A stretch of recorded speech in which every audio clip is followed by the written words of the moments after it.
Sir, paano po malalaman kung plastic ang isang tao? Alam mo, isa sa mga pinakamalalaking bagay na natutunan ko paano malalaman kung paano plastic ang tao, kapag tinapunan mo ng basura, lumalapat sa kanya. Kasi ang mga basura, laging lapat sa mga plastic yun. Meron kang isang kaaway, tapos yung kaaway mo na yan, hindi kayo masyadong, syempre, obvious naman, hindi kayo masyadong close.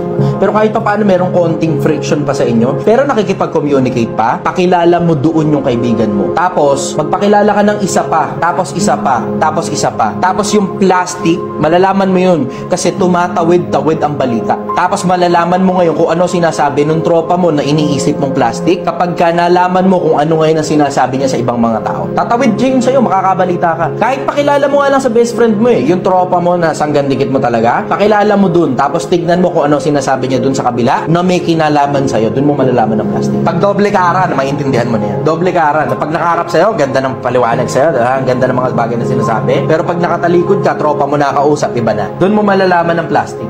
Hanggang sa dulo, mananatili pa rin akong sumasagot ng mga tanong. Mananatili akong hindi interesado sa politika. Mananatili akong hindi interesado sa pera. Mananatili akong hindi interesado sa kasikatan, sa kayamanan, sa kapangyarihan, sa katanyagan. Mananatili pa rin akong sumasagot sa